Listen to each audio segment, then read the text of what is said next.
नमस्कार, इस समाचार बुलेटिन में आप सभी का स्वागत है। मैं हूं निखिल सिंह और शुरुआत हेडलाइंस के साथ। कांग्रेसी मुख्यमंत्रियों के हिंदू धर्म को लेकर दिए गए विवादित बयान पर भाजपा ने कहा, एक सीएम हिंदू देवी देवताओं का अपमान करता है, दूसरा सीएम बच्चों को राधे राधे बोलने से रोकता है। सुधांशु त्रिवेदी ने कहा, कांग्रेसी नेताओं की हिंदू धर्म के विरुद्ध घृणा हमेशा आती है सामने।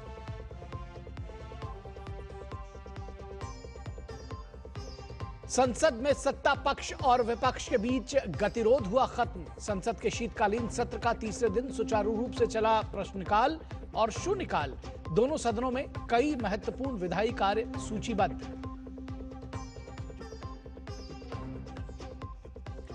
फेक न्यूज हमारी डेमोक्रेसी के लिए खतरा, लोकसभा में बोले केंद्रीय मंत्री अश्विनी वैष्णव। पीडीएस से जुड़े सवाल पर केंद्रीय मंत्री प्रहलाद जोशी ने दिया जवाब, जहां भी जरूरत वहां बनेंगे एफसीआई के गोदाम।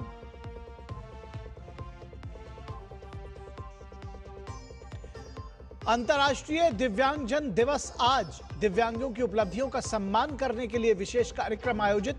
राष्ट्रपति द्रौपदी मुर्मू ने प्रदान किए राष्ट्रीय पुरस्कार।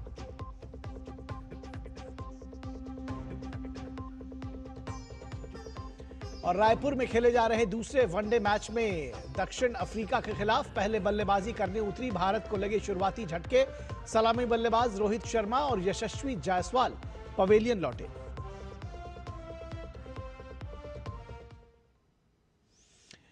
और खबरों को विस्तार से देखते हैं। तेलंगाना के मुख्यमंत्री रेवंत रेड्डी हिंदू देवी देवताओं की बहुलता पर टिप्पणी को लेकर विवादों में घिर गए हैं। इस पर बीजेपी के राष्ट्रीय प्रवक्ता सुधांशु त्रिवेदी ने कांग्रेस पर निशाना साधा है। उन्होंने कहा कि हिंदू देवी देवताओं का अपमान बर्दाश्त नहीं किया जाएगा। दूसरी तरफ हिमाचल प्रदेश के मुख्यमंत्री सुखविंदर सिंह सुक्खू ने बच्चों के राधे राधे कहने पर विरोध किया। इस पर सुधांशु त्रिवेदी ने हमला बोलते हुए कहा कि उन्हें सनातन विरोधी चेहरा सामने आया है। उन्होंने कहा कि कांग्रेस ने सनातन धर्म के समूल नाश को आगे बढ़ाना शुरू कर दिया है। तेलंगाना के मुख्यमंत्री श्री रेवंत रेड्डी ने जिस प्रकार से हिंदू देवी देवताओं के बारे में अपमानजनक, अवांछनीय कमेंट किए हैं, उसे किसी भी कीमत पर बर्दाश्त नहीं किया जा सकता। तो हिमाचल के मुख्यमंत्री सुक्खू साहब का एक वीडियो वायरल हो रहा है जिसमें बच्चे उनसे राधे राधे कह रहे हैं। तो कह रहे हैं राधे राधे कहने की क्या आवश्यकता है। कांग्रेस पार्टी का एक मुख्यमंत्री हिंदू देवी देवताओं का अपमान करता है और दूसरा मुख्यमंत्री छोटे छोटे स्कूली बच्चों को राधे राधे बोलने से रोकने की कोशिश करता है। क्या आप कांग्रेस पार्टी ने इरेडिकेशन ऑफ सनातन धर्म अर्थात हिंदू धर्म के समूल नाश के कार्यक्रम को आगे बढ़ाना शुरू कर दिया है। और संसद के शीतकालीन सत्र की कार्यवाही का आज तीसरा दिन है। सत्र के पहले 2 दिन विपक्ष के हंगामे के वजह से बाधित रहे थे। लोकसभा में प्रश्नकाल और शून्यकाल भी नहीं चल सका था, लेकिन मंगलवार को लोकसभा अध्यक्ष के साथ हुई सर्वदलीय बैठक के बाद सदन को सुचारू रूप से चलाने के लिए सहमति बन गई। और आज सदन में प्रश्नकाल और शून्यकाल के दौरान सांसदों ने जनहित से जुड़े मुद्दों को लोकसभा में उठाया। लोकसभा में प्रश्नकाल के दौरान केंद्रीय मंत्री प्रहलाद जोशी ने पीडीएस यानी सार्वजनिक वितरण प्रणाली से जुड़े सवाल पर जवाब दिया। उन्होंने कहा कि जहां भी जरूरत है एफसीआई गोडाउन बनाए जाएंगे। इस दौरान केंद्रीय मंत्री ने जानकारी दी कि पीएम गरीब कल्याण अन्न योजना के तहत पात्र व्यक्ति को हर महीने 5 किलो मुफ्त राशन देने का काम सुनिश्चित हो रहा है। जो नेशनल फूड सिक्योरिटी एक्ट के तहत हमको फूड सिक्योरिटी देना है, वो फूड सिक्योरिटी हम रेगुलरली दे रहे हैं। और 2020 में कोविड के समय से लेके 2000 लगभग तो 2029 तक प्रधानमंत्री गरीब कल्याण अन्न योजना के तहत हम सबको अनाज बांट रहे हैं। जहां भी लीकेज हो रहा है अप टू डेसिग्नेटेड गोडाउन, ये जिम्मेदारी भारत सरकार के होते हैं। उसके बाद में जो फेयर प्राइस शॉप को चले जाता है, ultimately it goes to the beneficiary, वो बेनिफिशियरी तक पहुंचाने का काम स्टेट गवर्नमेंट का है। All 20.58 crore ration cards and 7.2 crore beneficiaries are digitized। आज ऑलमोस्ट 100% डिजिटाइजेशन करके हम आगे बढ़ रहे हैं। लोकसभा में प्रश्नकाल के दौरान ही एक अन्य सवाल के जवाब में केंद्रीय मंत्री प्रहलाद जोशी ने जानकारी दी कि फूड सिक्योरिटी एक्ट के अनुसार 75% ग्रामीण और 50% शहरी आबादी को मुफ्त राशन दिया जा रहा है। पात्र लोगों की संख्या को कम करने का कोई प्रस्ताव अभी नहीं है। सारे देश में जहां भी जरूरत है, जहां एफसीआई इधर गोडाउन पीपीटी माध्यम के द्वारा करते हैं, सभी क्षेत्रों में हमारा नेटवर्किंग आज के दिन में परफेक्ट है। जहां भी अगर जरूरत है तो एफसीआई समय समय पर गोडाउन भी हायर करेगा। हम तो हर एक व्यक्ति को प्रधानमंत्री गरीब कल्याण अन्न योजना में हर महीने 5 केजी रेशन इधर राइस और गेहूं हम हर महीने परफेक्टली देने का काम मोदी जी के कालखंड में शुरू हो गया है और आगे भी बढ़ रहा है। और लोकसभा में प्रश्नकाल के दौरान केंद्रीय मंत्री अश्विनी वैष्णव ने कहा कि फेक न्यूज और एआई से जुड़े सवालों का उन्होंने जवाब दिया। उन्होंने कहा कि फेक न्यूज हमारी डेमोक्रेसी के लिए बड़ा खतरा है। Fake news is a threat to our democracy today और हमें सोशल मीडिया पर फेक न्यूज पर, एआई जनरेटेड डीप फेक पर स्ट्रिक्ट एक्शन लेने की जरूरत है। जिस तरह से सोशल मीडिया प्लेटफॉर्म्स का उपयोग करके एक तरीके से कई ऐसे इकोसिस्टम बन गए जो कि भारत के संविधान को फॉलो नहीं करना चाहते, बहुत तरह से इस पार्लियामेंट द्वारा बनाए हुए कानून को भी पालन नहीं करना चाहते, उसमें स्ट्रिक्ट एक्शन लेने की और कड़े नियम बनाने की वाकई बहुत सख्त जरूरत है। और लोकसभा में प्रश्नकाल के दौरान जवाब देते हुए केंद्रीय मंत्री ज्योतिरादित्य सिंधिया ने कहा कि आज के समय में दूरसंचार लग्जरी नहीं बल्कि जरूरत बन गया है। सिंधिया ने कहा कि हमें 100% सैचुरेशन देश भर में करना है, जिसके तहत देश भर में अब तक करीब 25,000 टावर लगाए जा चुके हैं। संचार एक लग्जरी नहीं बनी लेकिन एक नेसेसिटी बन चुकी है और इसके माध्यम से देश की जनता पूर्ण विश्व के साथ जुड़ती है। इसी को मद्देनजर रखते हुए प्रधानमंत्री जी ने अपना संकल्प बनाया है कि 100% 4G का सैचुरेशन हमें देश में सुनिश्चित करना है और डिजिटल भारत निधि के कोष से इसके लिए राशि भी दी गई है, जिसमें से मुझे खुशी है आपको सूचित करते हुए और आपके द्वारा हाउस को सूचित करते हुए कि पिछले 1 वर्ष की अवधि में करीब 25,000 टावर हमारे संपूर्ण देश में लग चुके हैं। और संचार साथी ऐप पर सिंधिया ने कहा कि संचार साथी ऐप और पोर्टल के आधार पर अब तक 1.5 करोड़ से ज्यादा मोबाइल कनेक्शन डिस्कनेक्ट हो चुके हैं। वहीं ऐप की मदद से 26 लाख चोरी हुए मोबाइल फोन भी ट्रेस किए गए हैं, जिनमें से 7 लाख फोन सफलतापूर्वक नागरिकों को वापस भी लौटाए जा चुके हैं। संचार साथी पोर्टल की हमने शुरुआत की थी सर 2023 में और संचार साथी ऐप का प्रयोग हमने 2025 में हम लोग ने शुरुआत किया और आज मैं रिकॉर्ड पे रखना चाहता हूं कि इस ऐप और पोर्टल के आधार पर 1.5 करोड़ मोबाइल कनेक्शन देश के अंदर डिस्कनेक्ट हुए हैं जो फ्रॉडुलेंट हैं। करीब 26 लाख स्टोलन हैंडसेट हम लोग ने ट्रेस किए, 7 लाख स्टोलन हैंडसेट जो उपभोक्ता है उसे हमने वापस भी कर दिया है और 41 लाख मोबाइल कनेक्शन डिस्कनेक्ट हुए हैं, 6 लाख फ्रॉड हम लोग ने ब्लॉक किए। और संसद के शीतकालीन सत्र के तीसरे दिन बुधवार को प्रधानमंत्री नरेंद्र मोदी ने पश्चिम बंगाल में भाजपा सांसदों से मुलाकात की। इस दौरान प्रधानमंत्री नरेंद्र मोदी ने 2026 के चुनावों की तैयारियों पर बीजेपी सांसदों से चर्चा की। चर्चा में पीएम मोदी ने पश्चिम बंगाल विधानसभा चुनाव में भाजपा की जीत सुनिश्चित करने को लेकर जोर दिया। प्रधानमंत्री ने मुलाकात पर भाजपा सांसद राजू बिस्ट ने कहा कि प्रधानमंत्री से मुलाकात हमेशा एक नई ऊर्जा देती है। उन्होंने पार्टी के लिए भाजपा कार्यकर्ताओं के प्रयासों की सराहना की है। राजू बिष्ट ने बताया कि पीएम मोदी के साथ बंगाल विधानसभा चुनाव, बंगाल में भाजपा सांसद पर हाल ही में हुए हमले और दार्जिलिंग भूस्खलन समेत कई अहम मुद्दों पर चर्चा हुई। बंगाल के सारे member of parliament, Lok Sabha, Rajya Sabha, प्रधानमंत्री जी से मिलना हुआ और जब भी उनसे मिलते हैं एक नई ऊर्जा मिलती है। और बंगाल का जहां तक विषय है, उन्होंने हाल ही में हमारे एक आदिवासी सांसद को किस तरह से टीएमसी के गुंडों ने पीटा था, उसकी जानकारी ली। दार्जिलिंग में जो लैंडस्लाइड के कारण 1000 से ज्यादा घर बह गए, भारी नुकसान हुआ और किसी तरह का सहयोग राज्य से नहीं मिला, ये सब विषयों के ऊपर में भी चर्चा हुआ। और विशेष करके जिन कठिन परिस्थिति में हमारे कार्यकर्ता संघर्ष करते हैं, काम करते हैं और भारतीय जनता पार्टी संगठन के लिए, सेवा के लिए समर्पित होकर काम करते हैं, उसकी उन्होंने इसकी भूरी भूरी तारीफ की। नई दिल्ली के विज्ञान भवन में आज अंतर्राष्ट्रीय दिव्यांगजन दिवस के अवसर पर साल 2025 के लिए दिव्यांगजन सशक्तिकरण के क्षेत्र में राष्ट्रीय पुरस्कार समारोह का आयोजन किया गया।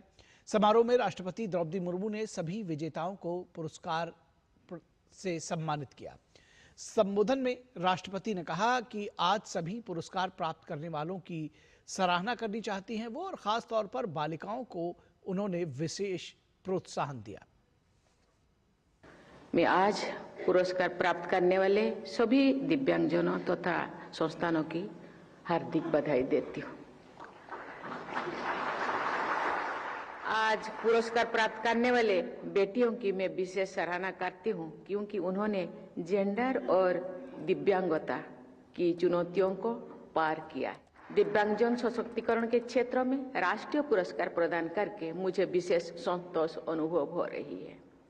मैं इस विचार को प्राय व्यक्त करती हूँ कि दिव्यांगजन की अद्भुत उपलब्धियों को देखकर मुझे प्रेरणा मिलती है। और अपने संबोधन में राष्ट्रपति ने बताया कि किस तरह राष्ट्रपति भवन को भी दिव्यांगजनों के लिए डिजिटली और फिजिकली सुगम्य बनाया गया है। वर्ष 2015 में ही सुगम्य भारत अभियान का शुभारंभ किया गया था। इस आयोजन के तहत पब्लिक बिल्डिंग्स, हवाई अड्डा, रेलवे स्टेशन, बस टर्मिनल्स को दिव्यांगजन के लिए एक्सेसिबल बनाया जा रहा है। इसके साथ साथ वेबसाइट्स तथा अन्य डिजिटल सुविधाओं को भी सुगम बनाया गया है। मुझे इस बात की विशेष प्रसन्नता है कि राष्ट्रपति भवन को भी दिव्यांगजन के लिए फिजिकली और डिजिटली सुगम बनाने के लिए विभिन्न प्रयास किया जा रहा है। और झारखंड में राजभवन अब लोक भवन के नाम से जाना जाएगा। गृह मंत्रालय के निर्देश पर इस संबंध में राज्यपाल के अपर मुख्य सचिव नितिन मदन कुलकर्णी ने अधिसूचना जारी की है। वहीं राज्यपाल संतोष कुमार गंगवार ने कहा कि लोक भवन से लोगों का आत्मीय जुड़ाव होगा और कोई भी व्यक्ति लोक भवन के माध्यम से लोक सेवकों से आसानी से मुलाकात कर सकेगा और संवाद कर पाएगा। आज आने के बाद सबसे पहला काम हमने किया, राजभवन का नामकरण परिवर्तित किया। इसे जन अपेक्षाओं के अनुरूप लोक भवन का नाम दिया है। अब इस स्थान का नाम लोक भवन के रूप में जाना जाएगा और मैं महसूस करता हूं कि लोक भवन या राजभवन में पहले आने में लोगों को काफ़ी दिक्कत होती, असुविधा होती थी, पर मुझे लगता है कि मैंने आने के बाद इसमें परिवर्तन किया है। अब कोई भी यहाँ पर आ सकता है और अपनी बात को हम लोगों के सामने कह सकता है। और यहाँ रुकेंगे एक छोटे से ब्रेक के लिए, कहीं मत जाइएगा, जल्द हाजिर होंगे। व्यक्तिगत जानकारी के लिए ऑनलाइन अनुरोधों से रहें सावधान। कुछ भी जानकारी देने से पहले जरूर सोचें। कोई भी वैधानिक कंपनी फोन या इंटरनेट पर आपसे निजी जानकारी कभी भी नहीं मांगती, इसलिए ऐसे कॉल या ईमेल आने पर अपनी जानकारी देने से पहले समझदारी दिखाएं और सावधानी बरतें।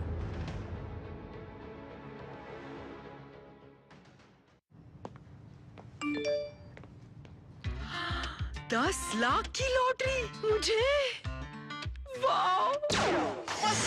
फर्जी ऑफर्स से सावधान। आरबीआई कहता है जानकार बनिए, सतर्क रहिए। स्वागत है आपका ब्रेक के बाद। और बात दिल्ली के सियासत की, जहां दिल्ली नगर निगम यानी एमसीडी के 12 वार्डों के लिए हुए उपचुनाव के नतीजे घोषित कर दिए गए हैं। इसमें बीजेपी ने जबरदस्त सफलता हासिल की है। राज्य चुनाव आयोग की ओर से घोषित नतीजों में 12 में से 7 सीटों पर बीजेपी, 3 सीटों पर आम आदमी पार्टी, 1 सीट पर कांग्रेस और 1 पर निर्दलीय उम्मीदवार ने जीत हासिल की है।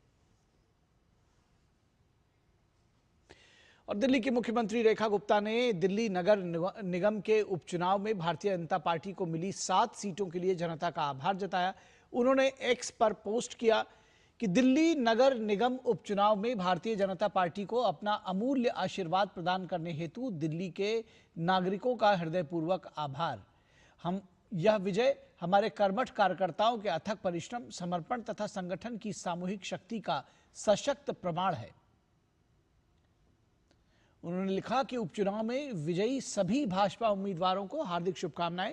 दिल्ली के विकास के प्रति हमारी सरकार प्रतिबद्ध है और नॉन स्टॉप काम कर रही है। और विदेश मंत्री डॉक्टर एस जयशंकर ने आज इंडिया वर्ल्ड एनुअल कॉन्क्लेव 2025 को संबोधित करते हुए कहा कि वैश्विक अर्थव्यवस्था में वर्कफोर्स मोबिलिटी एक अहम कारक बन गई है। उन्होंने जोर देकर कहा कि कानूनी और औपचारिक तरीकों से होने वाली आवाजाही लाभ पहुंचाती है, जबकि अवैध मोबिलिटी से आपराधिक गतिविधियां और राजनीतिक दुरुपयोग बढ़ता है। साथ ही उन्होंने कहा कि सरकार का लक्ष्य एक वैश्विक योग्य वर्कफोर्स तैयार करना है और उसे सुरक्षित व प्रभावी तरीके से अंतर्राष्ट्रीय कार्यस्थलों पर तैनात करना है। When mobility is legal, when mobility is formal, then it has a whole lot of beneficial impacts, which I will talk about. But when it is not, then I think it is actually almost a magnet for every kind of bad business to be associated with it. So if you look at trafficking per se, all the associated crimes, and often it leads people with agendas of various kinds, political agendas, separatist agendas, they all join up to the illegal mobility side of it. और नई दिल्ली में 17 से 19 दिसंबर तक होने वाले दूसरे WHO global summit को लेकर आयुष मंत्रालय ने व्यापक योजना बनाई है। मंत्रालय WHO और विदेश मंत्रालय के साथ मिलकर विषय आधारित सत्रों, वैज्ञानिक प्रस्तुतियों और अंतर्राष्ट्रीय डेलीगेट्स के समन्वय पर काम कर रहा है।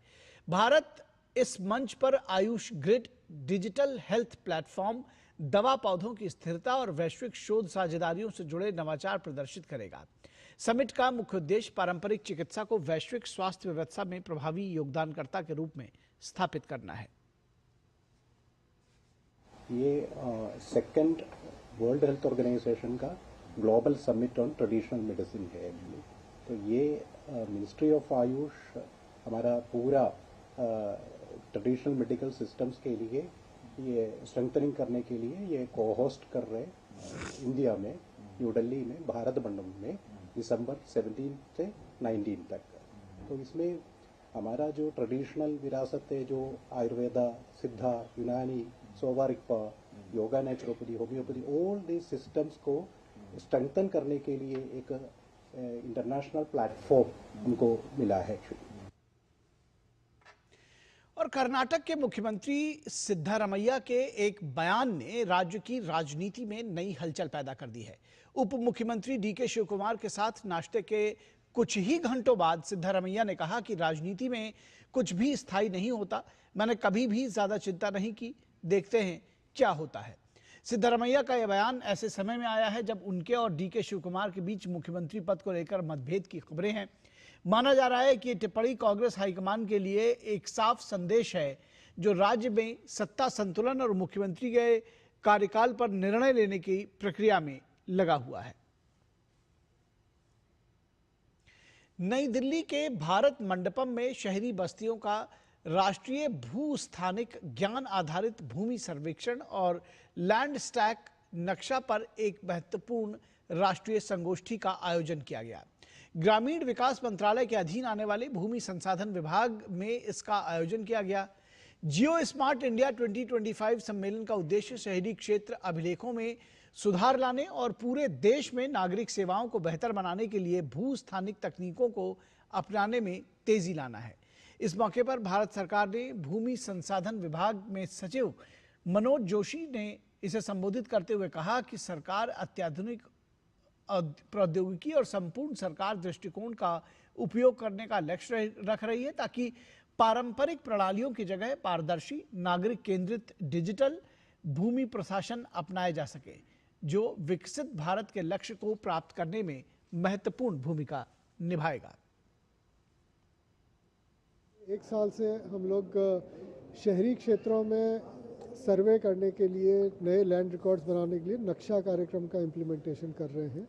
उसमें भारत सरकार फंडिंग कर रही है, प्लेटफॉर्म प्रोवाइड कर रही है, सर्वे ऑफ इंडिया, राज्य सरकारें और प्राइवेट सेक्टर ड्रोन कंपनीज सभी मिल के ये काम कर रहे हैं और एक साल में 157 शहरों में हम ये कंप्लीट कर लेंगे। इसके बाद इसके एक्सपीरियंस के बेसिस पे 1000 शहरों में नक्शा कार्यक्रम लैंड रिकॉर्ड्स क्रिएशन का शहरों में लेंगे और करीब 5 साल में पूरे देश में शहरी लैंड रिकॉर्ड्स बनाने का उद्देश्य है हमारा। और मुख्य चुनाव आयुक्त ज्ञानेश कुमार ने स्वीडन के स्टॉकहोम स्थित international institute for democracy and electoral assistance यानी IDEA के मुख्यालय में शिव नटराज की एक पट्टिका का अनावरण किया। इस शिव नटराज की प्रतिमा को भारत ने 1995 में इंटरनेशनल IDEA की स्थापना के समय उपहार के रूप में प्रदान किया था। स्वीडन में मुख्य चुनाव आयुक्त द्वारा प्रतिमा का अनावरण दिखाता है कि भारत और इंटरनेशनल IDEA के बीच लोकतांत्रिक सहयोग और संबंध कितने मजबूत हैं। वहीं मुख्य चुनाव आयुक्त ने स्वीडन में भारत के दूतावास में भारतीय कारोबारियों से भी मुलाकात कर उनसे बातचीत की। और अब बात काशी तमिल संगमम के चौथे संस्करण की।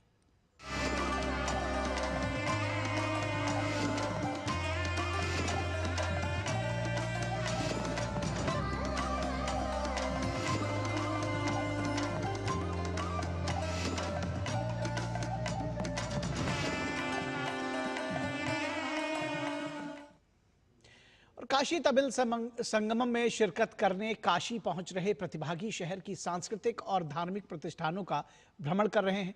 इस कड़ी में प्रतिभागी पवित्र शंकराचार्य मठ भी पहुंचे। ये एक ऐसी जगह है जहां सदियों से ज्ञान, परंपरा और आध्यात्मिक शिक्षा रूपी नदी बहती रही है।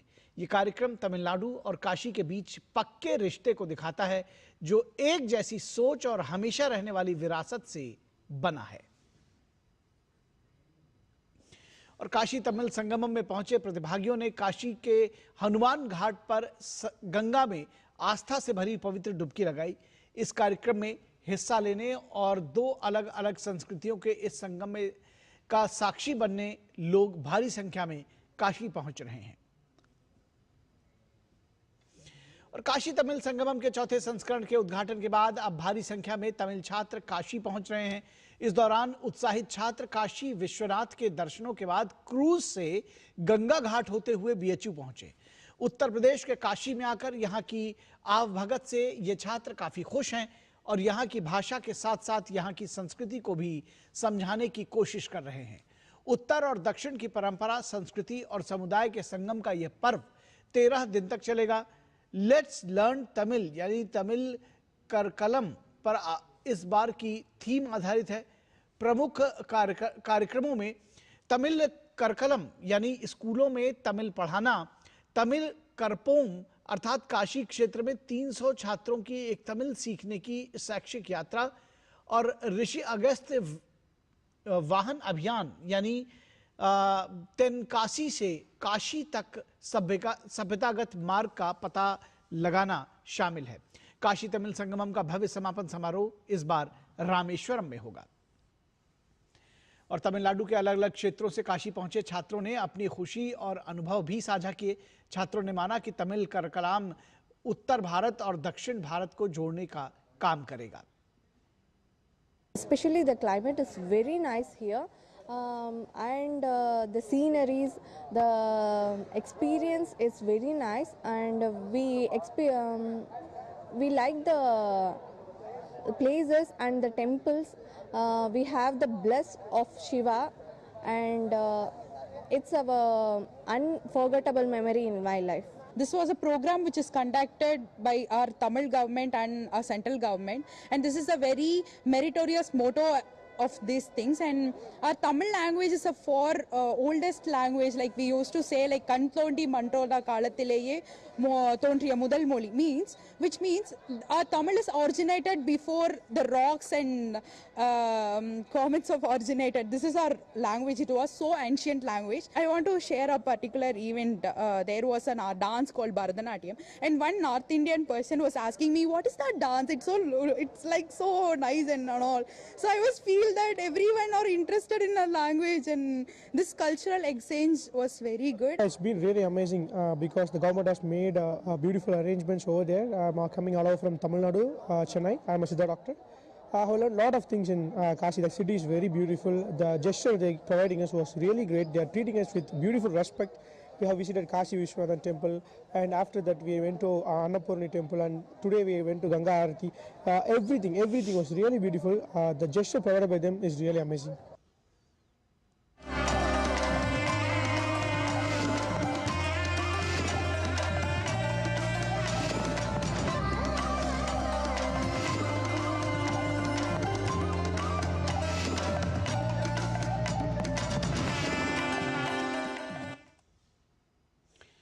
और श्रीलंका में आए चक्रवात दितवा ने भीषण तबाही मचाई है, लेकिन संकट की इस घड़ी में भारत पड़ोसी धर्म निभाते हुए ऑपरेशन सागर बंधु चलाकर हर संभव मदद पहुंचा रहा है।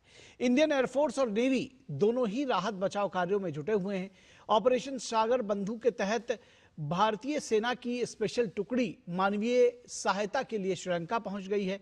हेलीकॉप्टर IFC 1875 ने मंदराम तुवारा में और IFC 1885 ने पोरामंदुला में 2000 किलो राहत सामग्री पहुंचाई। वहीं जगह जगह फंसे लोगों को भी रेस्क्यू कर फौरन राहत पहुंचाई जा रही है। इरंगू वाटा में एक हार्ट पेशेंट समेत 17 लोगों को निकाला गया है, तो वहीं एक और सॉर्टी ने 24 यात्रियों को रेस्क्यू किया। आपदा की इस घड़ी में स्वास्थ्य सेवाओं को भी दुरुस्त किया जा रहा है। Indian C-17 globe master aircraft के साथ एक फील्ड हॉस्पिटल को एयरलिफ्ट कर कोलंबो पहुंचाया गया, जिसमें 70 से ज्यादा मेडिकल स्टाफ मौजूद हैं। इसके साथ ही भारतीय नौसेना भी राहत और बचाव कार्यों में पूरी तरह से मदद कर रही है। वहीं श्रीलंका में आई इस प्राकृतिक आपदा में मौत का आंकड़ा भी बढ़ गया है। अब तक 465 मौत हो चुकी है, तो वहीं 366 लोग लापता बताए जा रहे हैं। और खबर क्रिकेट के मैदान से। भारत और दक्षिण अफ्रीका के बीच दूसरा वनडे मैच आज रायपुर में खेला जा रहा है। दक्षिण अफ्रीका ने टॉस जीतकर पहले गेंदबाजी का फैसला किया है। ताजा समाचार मिलने तक भारत ने 2 विकेट के नुकसान पर 112 रन बना लिए थे। रोहित शर्मा 14 रन बनाकर पहले विकेट के रूप में विकेट के पीछे कैच आउट हुए। वहीं यशस्वी जायसवाल 22 रन बनाकर आउट हुए। आज के मुकाबले में भारतीय टीम में कोई बदलाव नहीं हुआ है। पहले वनडे का हिस्सा नहीं रहे दक्षिण अफ्रीका टीम का कप्तान टेम्बा बाबूमा की वापसी हो गई है। दक्षिण अफ्रीकी टीम में 3 बदलाव हुए हैं। बाबूमा के अलावा केशव महाराज और लुंगी एनिगिडी की वापसी हुई है। तो इस समाचार बुलेटिन में बस इतना ही। इजाजत दीजिए। नमस्कार।